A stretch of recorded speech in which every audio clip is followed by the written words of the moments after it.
षष्ठोऽध्यायः धूम्रलोचनवध। ध्यान।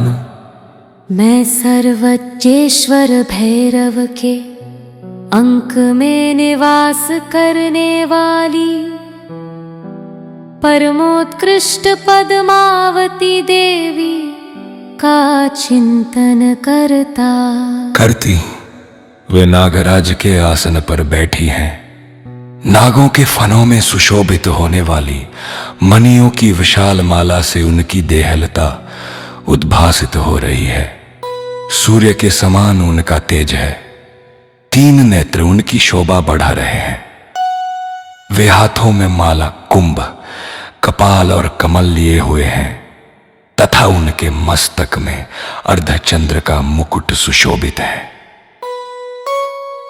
देशी कहते हैं, देशी कहते हैं, देशी कहते हैं, देशी कहते हैं, कहते हैं। देवी का यह कथन सुनकर दूत को बड़ा अमर्ष हुआ और उसने दैत्यराज के पास जाकर सब समाचार विस्तार पूर्वक कह सुनाया। दूत के उस वचन को सुनकर दैत्यराज कुपित हो उठा और दैत्य सेनापति धूम्रलोचन से बोला,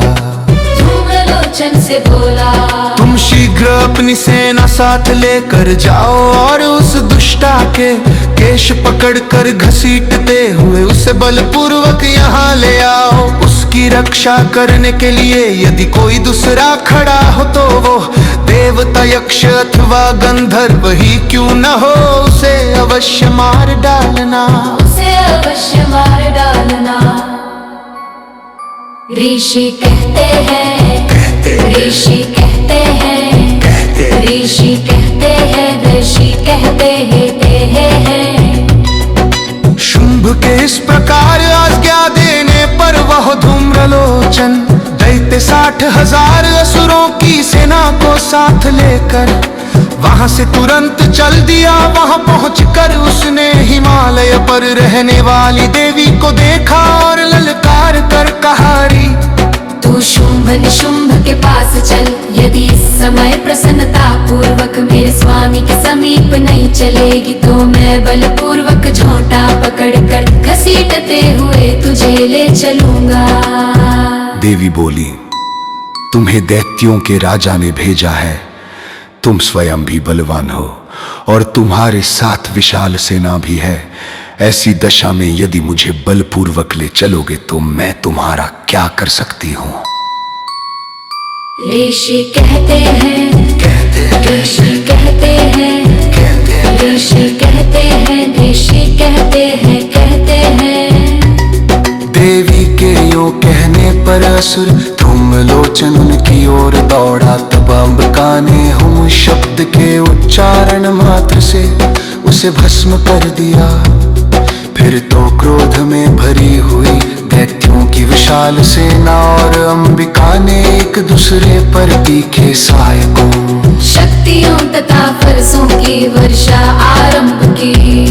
इतने में ही देवी का वाहन सिंह क्रोध में भरकर खयम कर गर्जना करके गर्दन के बालों को हिलाता हुआ असुरों की सेना में कूद पड़ा। उसने कुछ दैत्यों को पंजों की मार से, कितनों को अपने जबड़ों से और कितने ही महादैत्यों को पटक कर ओठ की दाढ़ों से घायल करके मार डाला। सिंह ने जिन पेनहों से कितनों के पेट फाड़ डाले और थप्पड़ मार कर कितनों के सिर धड़ से अलग कर दिए।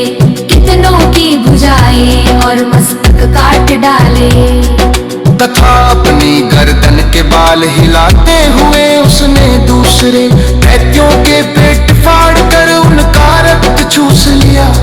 अत्यंत क्रोध में भरे हुए देवी के वाहनों से महाबली सिंह ने क्षण भर में ही असुरों की सारी सेना का संहार कर डाला। शुंभ ने जब सुना कि देवी ने धूम्रलोचन असुर को मार डाला तथा उसके सिंह ने सारी सेना का सफाया कर डाला, तब उस दैत्यराज को बड़ा क्रोध हुआ। उसका अपने लगार। उसने चंड और मुंड नामक दो महादैत्यों को आज्ञा दी। हे चंड और हे मुंड, तुम लोग बहुत बड़ी सेना लेकर वहां जाओ। उस देवी के झोटे पकड़ कर अथवा उसे बांध कर शीघ्र यहाँ ले आओ। यदि इस प्रकार उसको लाने में संदेह हो तो युद्ध में सब प्रकार के अस्त्र शस्त्रों तथा समस्त आसुरी सेना का प्रयोग करके उसकी हत्या कर डालना। उस दुष्टा की हत्या होने तथा सिंह के भी मारे जाने पर उस अंबिका को बांध कर साथ ले शीघ्र ही लौट आना। इस प्रकार श्री मार्कंडेय पुराण में सावर्णिक मनवंतर की कथा के अंतर्गत देवी महात्मा में धूम्रलोचन वध नामक छठा अध्याय पूरा हुआ।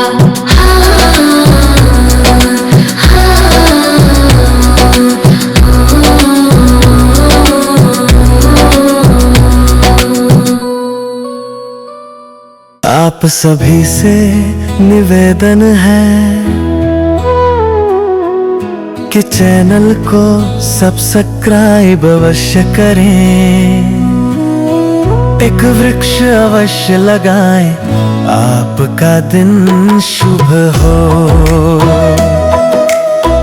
आपका दिन शुभ हो।